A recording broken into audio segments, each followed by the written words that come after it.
Hello, listeners, and welcome to another episode of Subscription Scaled. I'm your host, Nick Frederick. With me today is Brian Eberman, who is the CEO of Zeenk. Brian, welcome to the show. Thanks, Nick. Great to be here. Great to meet you.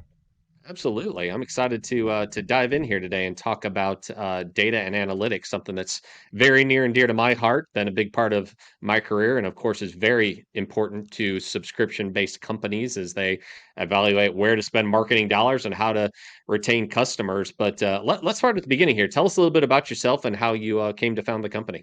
Yeah, so thank you. So I started this company a little more than a year ago, or came to the company a little more than a year ago. Okay. And I have a deep analytics and data science and AI background.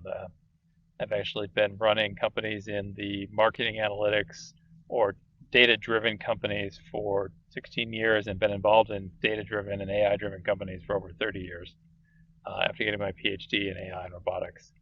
Um, Oh, so wow. I really love data, really love analytics. Can go very deep, but we'll try and keep it actionable for your customers, so your listeners.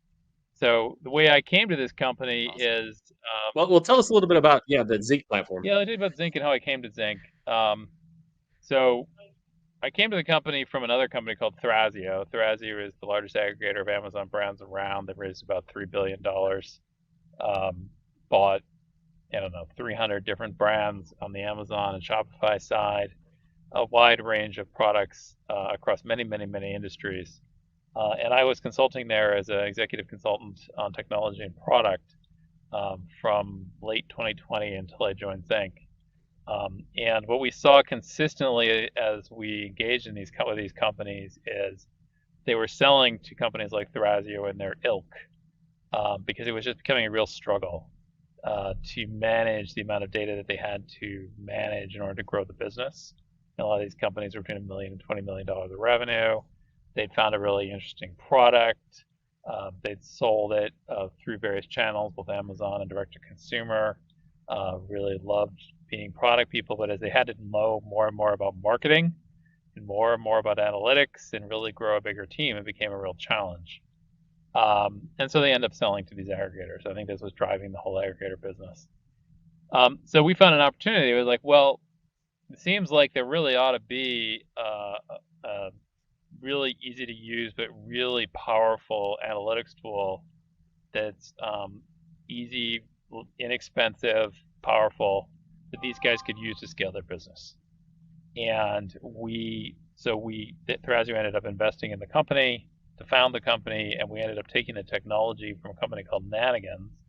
Nanigans was the leading social advertising company out there from 2010 to 2020, and repurposing it into the e-commerce space. And we just have a really, really rich history of deep, deep data science in the advertising space, business intelligence in the advertising space, and it was really a great set of people and technology to apply to this problem. Okay, walk us through some use cases. Like, tell us about your typical client and what they're using the platform for. Yeah, yeah. So a typical client, and actually maybe I'll just talk about a prospect I just talked to, which is actually not our typical, but it's a really interesting case. But let me start with the typical one, and then we'll talk about the Okay. prospect, because I think it's all over the place, the people that could use this kind of technology. So the typical problem is uh, a company is selling something on an e-commerce platform. We started on Shopify, but now support multiple e-commerce platforms. Um, and maybe they sell, most of them at that kind of scale sell 10 to 20 different products, right? Maybe they sell a few more, but they're not selling hundreds of products. And they've gotten to the point where they're on multiple advertising channels. They're on almost certainly on Google and Facebook. They may also be on TikTok. If they're in fashion, they're on Pinterest. They're doing some kind of retention marketing and on Klaviyo, Attentive, maybe something else. Those are the dominant ones we see. And the questions become really the basic questions you need to run your business, but have to be answered at a very granular level, right? How much am I spending? Where am I spending it? What's it worth to me to spend that money? Should I spend more here or there? And who are these customers? So the lens we take to this whole thing is there's a lot of companies that just do straight up reporting, and we provide reporting against that. We grab the data from all those sources. We grab the data from from your orders, right? If it's Shopify, we get it from Shopify. If it's something else, we get it from an order file. And we pull it all together to you in a actionable analytics package that basically lets you look at your data as if you were in a giant pivot table, right? And you can look at it any way you want. But first place Very we add interactive. value is we give you the power to look at it however you want, and we find that different marketing teams want to look at things, and different finance teams want to look at things in different ways, right? Than you might Hmm. have in a package report. Second thing we do that's really different is everybody has other data that they need to append to the data you can get from the channels, and it's all different. For a big company like Thrasio, it's the brand, the COGS, it's the manager of the group, it's the manager of what brands are in a group. For a small company, it might be the return rate, it might be the geo. I talked to a large company the other day. It was like, well, my COGS, I have to pay a fee to my local retailers based on their zip code.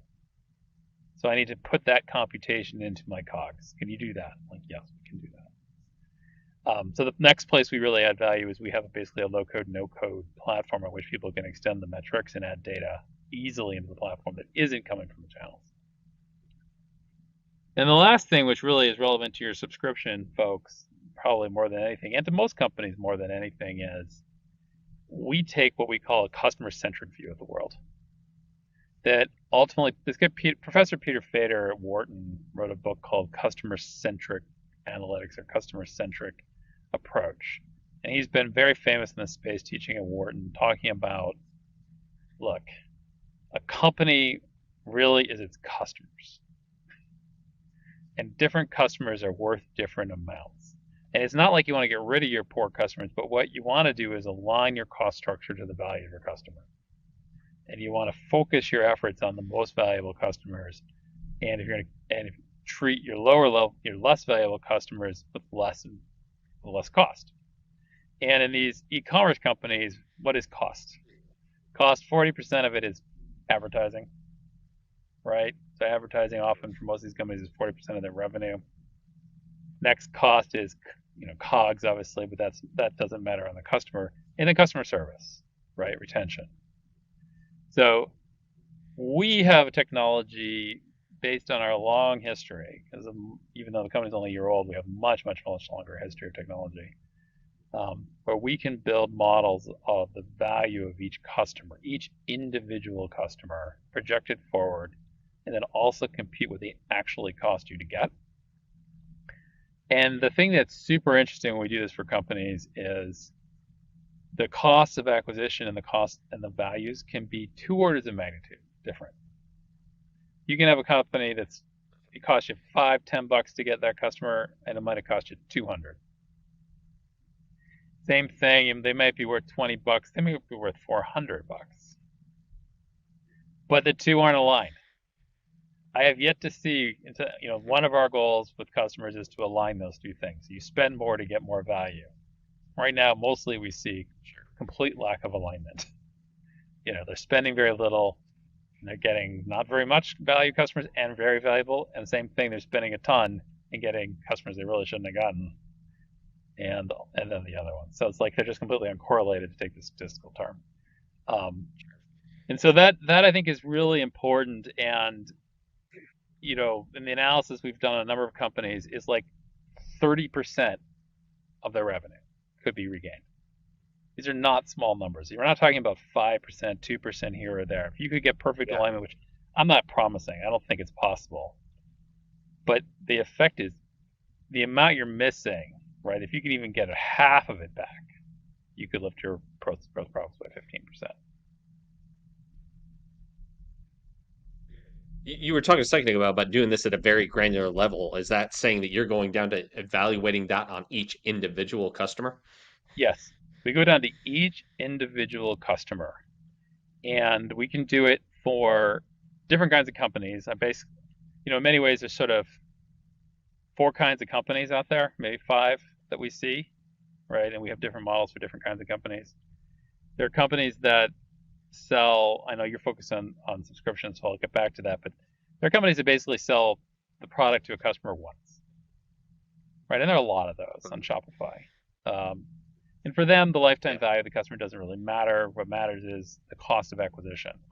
So aligning cost of acquisition with AOV is really, really important, right? And here you really want to Mm-hmm. know which audiences have the best return on investment. The second kind I would call the multi-purchase. They tend to be in the beverage, food, fashion, personal care, things that are consumable or only used for a little while, right? But they may not be subscription businesses because they're not fixed velocity kinds of products, where Okay. you need Mm-hmm. to get it back again at the same time. And there we have very strong models of if you've bought twice, exactly what you're going to be worth. And it's the same thing now. Lifetime value matters. You want to take the AOV, the average order value, or the value that individual produced for you so far, and add to it the amount they're likely to produce over the next 12 months, and compare that to what it actually cost you to get them, and then build audiences based on that return on investment. Then you have subscription companies, right? And subscription companies are really interesting. And we have models for subscription companies because it's not about like what they're worth, sort of. You don't really. You're like okay, I know what the contract is. I know what they're supposed to buy. Yep. But what you Mm-hmm. don't know is the cancellation. Like, what are your Right. cancellation terms, When it's right? going to happen. And a lot of these things are month Yeah. to month with the right to delay or pause, right? So what we really look at on subscription businesses is early indicators of churn. What is the likelihood that this customer is going to disappear, right? And it's not. And we look at it the individual basis. It's what you'd expect, right? If I'm not going to the gym anymore, I'm likely to pause it. If I pause it, I'm likely to cancel it, right? Same thing. Right. Like if I'm buying food on a monthly basis and I'm constantly delaying the delivery, probably shifting away from you. Same thing with Yeah. emails. Like if I'm sending you emails and you aren't reading a single one of them or even opening them, you really aren't engaged with my brand anymore, Like I right? can. So we use all those as Right. signals in an artificial intelligence, what's called a boost, a deep learning technique to figure out whether you're likely to churn, and then we use that to compute your value. Um, and then the final, and then there are mixed subscription, single purchase or multi-purchase companies, and those are really the most interesting in some ways, most complicated. We have a really big one coming on that we're really looking forward to modeling out. This is one where you buy a subscription to get a discount on the purchase, but you still have to Okay. purchase. Yep. Seen more and more of that. Yep. Yeah, because the purchase is so Mm-hmm. expensive relative to the subscription, but you want to know that the person's really loyal to you, so you sell them the subscription, which gives you the right to market to them and engage with them, right? So that's why you see it. Um, Yeah. so we're doing a $200 million company in that space, going to model out their churn and their lifetime value, and then we have their CACs, so that they can build to a ROAS-based bidding model to really grow this thing up another 100 million. A case study I read recently was, I don't think this is who you're talking about, but was Restoration Hardware and this Yeah, membership club that they've got that you can subscribe to. And right. turns out like 90% of their sales are coming from those members. So Hmm. they are seeing tremendous value out of kind of that mix. Join the club just to get access to benefits, Right, early purchases, discounts, and things that other members can't. Right? It's kind of putting you in that right. into that exclusive club. Is this a similar type what you're Exactly. talking about? Yeah, I mean, this is not Yeah. a retailer actually; it's a service provider. But I mean, BJ's Wholesale, not also not our target customer here, but very similar, right? They pioneered that many years ago, where you had to be a member of BJ's Wholesale and pay them a fee in order to get the discounted food and stuff you could buy at BJ's. And it gave them a right to engage, and then you were more open to open all their emails and messages because you were paying them. Right. Yeah.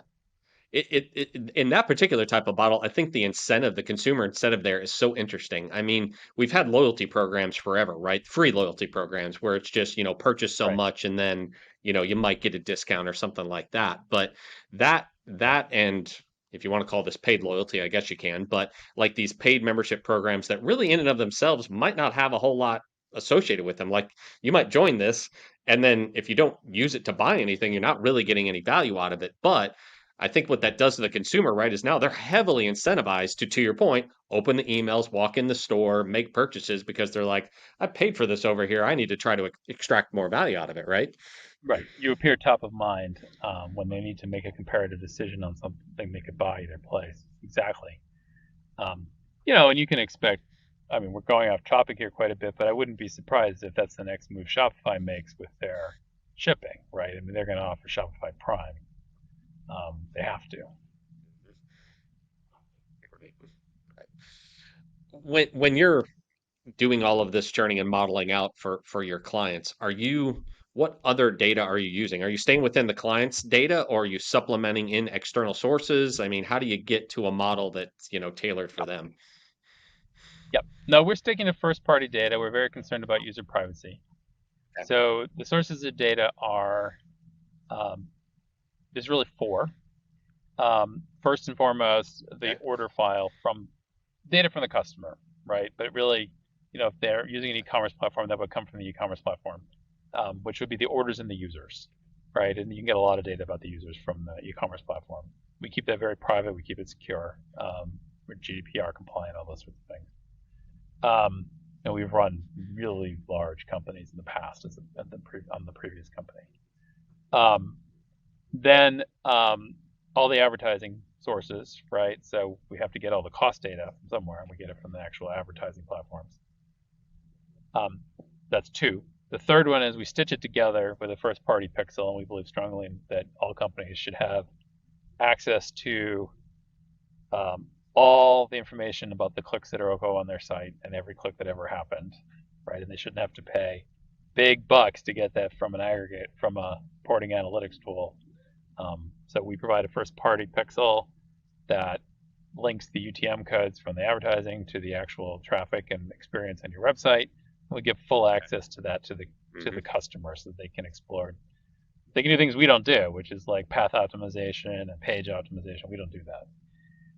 And then lastly, the company can send us other data they might have. They might have data on their users that's not in the order file. They might have information about the COGS, right? The return rates, the servicing costs, the competitive landscape. We don't really care because our model is such that we can flexibly add any data about a user or any data tied to a purchase into our system and report on it and use it in our analytics. We don't have to do a big BI project to pull this in. You just give us a spreadsheet, boom, it appears. It's really that simple. Gotcha. So then does that mean because the data might be a little bit different for everybody, does every client get their own model? And do you have to go through kind of an onboarding process or a configuration process to develop the model for them specifically? Everybody gets their own results. There are 4 or 5 types of models, right? I said there were 4 or 5 types of businesses. Okay. So we have model types Right. for each one. Okay. Even though each company, like let's take orders. So if it's from Shopify, there's a standard format from Shopify, right? If it's not Shopify, we basically say this is our order file structure. It's modeled on Shopify. You need to give the data to us in this format. If you're BigCommerce, you're Salesforce, we're probably going to do an adapter for you and just pull it. But orders are orders, right? I mean, basically, it's like there's a transaction ID, there's a user ID, there's a SKU, there's a price, there's a discount, there's a tax, right? So they all look the same at that level. Subscription versus non-subscription is the only real variable that comes in terms of pulling that apart as a pure data feed, right? Because subscription, you made an order and we may never see the next order on Shopify, but we know it's a subscription. It depends on what platform you used, whether we see it. So that's the only real big difference there. And then on the ad side, the ads are the ads, right? Facebook ads are the Facebook ads. TikTok ads are TikTok ads. It doesn't matter what you're selling. We see the data the same way. So we end up giving them, right now, if you're one of the basic model types, customer types, unless you have something really off, like you really just want lead value or you want, um, I don't know. Yeah, leads are probably, we don't do leads today. We could do leads. We can turn it around basically in a day once we have all the data. Okay. And then is that once you've set up all of these pipes, right? Then your clients are getting refreshed, up-to-date data on an ongoing basis, right? Every day, every day. The computers run it every day. You get fresh data every day. And then you can choose how you're going to use it to segment your audiences, to use it for messaging and retargeting on Klaviyo or Attentive or whatever platform you happen to be using, or whether you're going to use that to create audiences on Facebook and Google, both positive and negative, and how you're going to tie it into your marketing. Okay. We make recommendations about this. We're a lot of very highly experienced marketing people here. We don't do it. We do have some agencies we work with, and we're always trying to grow that list. But we will make recommendations, we'll provide training, but we don't actually we will not do the work. What then walk you were kind of touching on a little bit right there, but your users might be the marketing department, right? Could be the finance department. Who else benefits from this data? Well, let me actually jump to that prospect because that's actually a really good segue to this.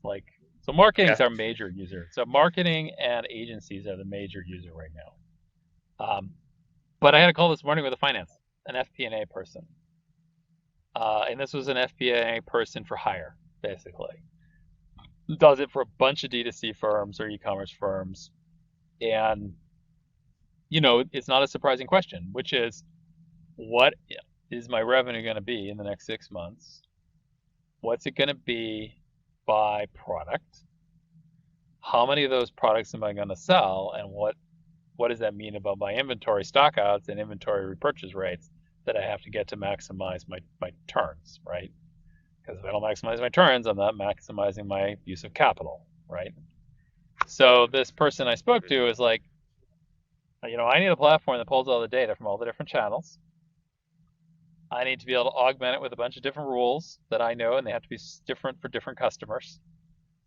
And I need to be able to dump the data and the computations that came out into my giant spreadsheets I use for doing projections at long scale. And yeah, it'd be great to be able to do it at the customer level because I want to know how many purchases the existing base is going to make over the next 6 months. And then I can tack, and what products they're going to buy. And then I want to tack onto that what I think will happen out of the advertising, new additions, so I can project total revenue by product by month, so I can compute available inventory. So that is a very clear use case. Another really interesting use case is because we analyze the lifetime value at the user level, and we have information about the users, right? What products they bought, what sequence products they bought, when they bought them, where are they from? Maybe you have demographic data you gave us, right? We didn't pull it. Whatever you gave us. We can slice the model, it's called conditioning in the statistical sense, against any of those things. They're called covariates. Like you want to know what products and what value women in Minnesota are worth. No problem. Here you go. Right? So this becomes really interesting at the marketing writ large, the product level of marketing. Sure. Which Yeah. products am I selling where? What does that imply about my promotional efforts and by the products I should position on my website? Right? So an interesting insight we gave one company was the product that's worth the most to you is the one you're selling the least. You really ought to change your marketing mix. Your best. Here's a recommendation. Sell that one. Yeah, right? Or another company was like, why is that product still on your website? Just sell it on Amazon. You're losing money every time you sell that product. Right? And that's not analysis. That's analysis at the product level, but it's done by looking at the customer lifetime value and the CAC of getting them, and then the value being produced on that product, and saying, well, the people who bought that product cost you more to get than you're getting back. You should turn it off. Yeah. So you can do that kind of analysis, and then this lens of return on investment on a customer level is something we're going to roll out more generally, basically because you should really use it to analyze anything, right? You should say, What's the value of that discount? Did it move it up or down? Right? Did I? Mm-hmm. What was the value of that set of that marketing program I put together? Did it move the whole set up or down? Right? Of the people exposed to it, were they worth more to me than the ones I didn't expose it to? At a ROAS basis, right? Because that's what's really driving your business in the end, right? Is the difference, is the net contribution profit after you take revenue minus COGS, minus shipping, times returns, minus cost of acquisition. If that's not as maximal as you can get it, you're not a great business. What about the what if scenarios? Like, do you have the ability to Mm-hmm. say, well, if I kind of focus more over here, what does this look like over time? Yeah, we haven't built that out yet, but we've actually been talking about that quite a bit. I think that's a really powerful thing. So, Okay. we give customers a Yeah. churn versus value graph by customer. This customer is a 60% likely to churn, and they're worth $10, whatever, customer by customer. So the obvious what if is, if I could bend that curve by this much, how much is that worth to me over the next 3 months? If I could reduce my churn at the low end by 5%, if I could reduce my churn by 5% relative across the board, what does that do to my bottom line over the next 3 months? Right, we definitely have the data to do that analysis. We haven't done it yet, but we're thinking about it. Same thing, like if I shifted my mix of product of advertisements and everything else stayed the same, right? What would happen? One we have done that, this is sort of off, maybe this matters. I actually have one subscription company that sells on both Amazon and direct to consumer. They do it in a very interesting way. But the thing we've done with those kinds of companies that are on both channels is it positive or negative to have it on Amazon, right? That's often a question DTCs have. And how much is my direct consumer Sure. marketing driving my Amazon sales? And it typically is a lot, Uh-huh. by the way. So we can measure that. Really? Yeah, we can do a pretty good measurement of what that actually is. And then you can factor that into your return on investment on your direct to consumer spend.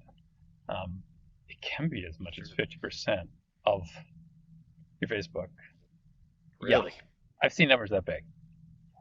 Is actually being returned on sales on Amazon. Yeah.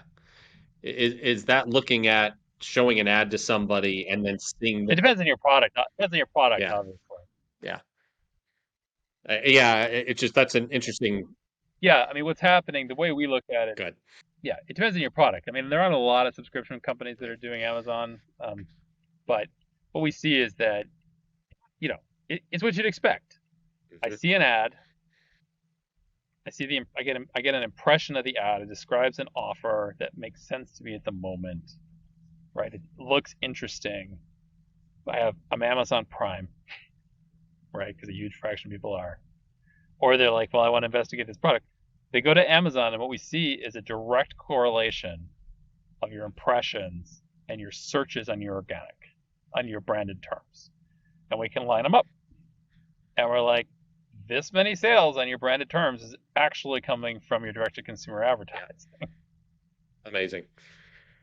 I mean, that just adds more value to it, right? But how do you measure that? Well, the way we do that is what's called media mix modeling. It's the only way you can really do it. Okay. Um, so we build a correlative model between the impressions. It's a deep learning kind of model between the impressions that you're running on your ad channels and the impressions, searches, and the sales on the Amazon side. But we do it at the keyword level. If you don't do it at the keyword level, it has to be done at a very fine grained level and then rolled up. You mentioned churn there, which is something we talk about on here all of the time. And, it typically for subscription companies is simply defined as a Yep. subscriber that cancels, right? A customer that you know that you have, that you know you don't have anymore because they've canceled Right. and aren't paying you anymore. When for those that are looking at some of Right. these mix models that we've been talking about, I Right. mean, how for a retailer or somebody in a transactional model, how would you define it there? Well, in a transaction, so what we're doing on churn is we're always trying to estimate the probability that you're still a customer. So if you're a multi-buy retailer, like let's suppose you're a personal care product, right? You bought it, You bought the product, or you bought a product from the brand. The question is, are you going to buy another product from the brand? Right? It's not guaranteed you're going to because you're not on a subscription, right? We also just talked about whether it's not guaranteed you're going to buy the subscription. So what we do is we look across all the orders that have happened across all the customers, and we build a model that predicts for every individual what the likelihood is that you're going to buy again by trying to get a best fitting model across all of them that estimates the future revenue, right? What's called the regressor is the prediction of future revenue, right? We can also do prediction of match of who's going to stay and not stay. So it's very good at financial modeling. And basically what it does is it says every time you interact with a brand, it's not surprising. Every time you interact with a brand, you're engaged with the brand. So I get you this spike of energy, if you will, right? And then you don't interact with the brand, so you become less and less engaged with the brand, and we basically estimate a model of how fast that energy dissipates, right? And then you engage with the brand again, like you got another pulse, right? And so what it's doing is for every single user, it's estimating that decay rate. That's how it works. And then you match that with what the distribution of value is likely to be, right, on the next purchase against that kind of customer, and you get a lifetime value. Does that make sense? It does. Yeah. At a high level? Yeah. Yeah, okay. On a subscription basis, right, as long as you know what the contract is, you know what the contract value is, and you know what the period is supposed to be, so you know what the hit of revenue is supposed to be, when it's supposed to hit, right? What you have to know is whether they can delay or cancel, and what we're trying to do there is estimate whether they're going to do it, right? And therefore basically stop being your customer, and we're trying to give that to you in the window that matters, which is, right, you bought, are you going to buy again? Are you going to cancel in that period? Yeah, so there's obviously a lot of different ways to look at that. You can look at kind of course, the products that your customers have bought, but you can look at maybe the billing frequencies that they signed up for. And I tend to look at things from the billing side, the payments data, because that can tell you a lot as far as how a subscription company is likely to, to keep or lose customers. But what other ways can, if you're not looking at that data, can you put the customers together and say, all right, if I look at this, is it demographics, is it gender, is it location, or is it kind of a combination of all of those things wherever you can find a trend? It's kind of a combination of all. I mean, there's really, you've got interactions on the website, right? Did they come back? How long were they there? What pages did they go to? Your email interactions. Did they open? Did they read? Did they leave it open? Did they click through? But you're going to see that on the website. Did they change the delivery? Right? So that's going to cause an arrival and a change, right? And then we have all the user data, so that's used as a part of the correlate too. Like, what device are they on? Where do they live? What did you tell us about the user, right? So when we build the model, we're like, okay, we're going to try and make people behave the same who are from the same, look the same, right? And that's what the models do. Talk us through just at a high level. What does your process look like? If somebody says, I don't have insights into this data, I don't know where I'm making money and where I'm losing it, or where I should make more marketing investment, for an average, if there is one, client or merchant that comes to you, what does that process look like? It's quite simple to get going. So they come to us. Usually we give them a demo of the tool, right? They reach out to us and ask for a demo. We give them a demo of the tool.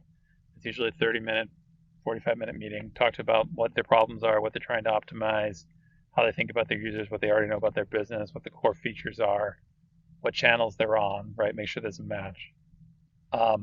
Then if they say, yeah, I really want to use this, the next step is they sign up. We sell on a per seat basis, so for the initial engagement, it's a per seat basis. It's a very inexpensive model because we're building a HubSpot-like business here. Then we have an activation meeting. Takes usually 30, 45 minutes. We make sure we work with them to activate all the channels, talk to them about how they can send us the augmentation data, ask them to set up the pixel. We demonstrate how to do it, talk to them about adding the UTM parameters to their advertising, show them how to do that. um, and show them what kind of files they need to send the augmentation data. So that's sort of the training, and then typically it takes, unfortunately, I mean the current challenge for us is it does take these marketing and development teams typically anywhere from a week to 4 weeks to do what is really a day's worth of work, um, to or less, right? To modify the UTM parameters and to put the pixel in place. So once it's all done, like once the if you're Shopify or something else, you start giving us orders, we'll give you customer lifetime value and churn models the next day, pretty much. Like unless you have something unusual, it'll be very quick. If you want to add the cogs in, like we just need the data in that spreadsheet, it'll immediately drop into our models. It's fine, it takes us no time at all to put that in, and you'll be able to see it in your reports and in the models. And then if you want cost of acquisition, it depends on your consideration period, right? Because we can't really give you cost of acquisition because that I can't pull historically, right? I can pull what did you spend on Facebook per day historically. I can pull your orders historically, but I can't tie the two together historically. So you have to have the pixel in place. And once the pixel's in place, we need several periods of data of purchases to start building out CAC models. So the value grows over time. The value grows over time. So the immediate value is you'll have a CLV churn model very quickly.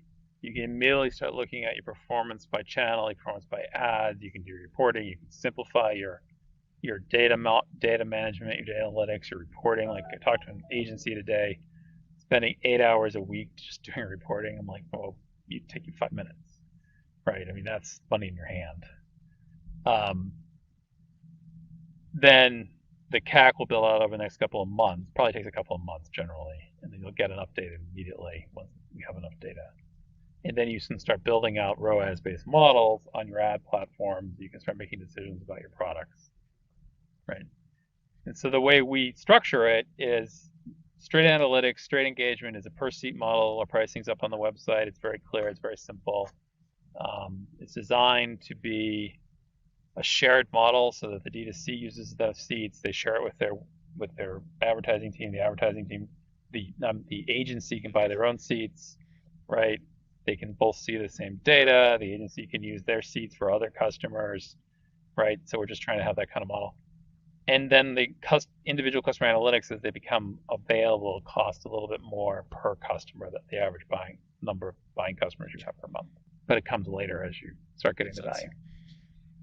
Well, Brian, this has been fun to talk about. I mean, knowing where and how to spend marketing dollars is more relevant now than I think it's ever been with that, cost of customer acquisition being so extremely high. And, everybody seems to be running out of ideas in terms of new places to, put their money to get the best return on their investment because the traditional channels are just becoming, cost prohibitive almost. And anything anybody can do to optimize that is, of course, extremely valuable. Yep. So, if anybody listening today has some questions, wants to learn more, wants to reach out, where should they go? They certainly go to the website, zeenk.com, zeenk.com. Happy to take emails directly from them. They'll see that in the link, and I'm certainly on LinkedIn. You can reach out on LinkedIn also, and we're happy to talk with anyone and just explore their problems and see if it's a good fit. If it's not, we give them some advice, and hopefully they're better for it. Yeah, absolutely. Hopefully they got some value out of the 45 minutes. Yeah, definitely. Well, I got some value out of our conversation today, Brian. Really appreciate the time, and thanks again. All right, Nick. Thank you very much. Thanks.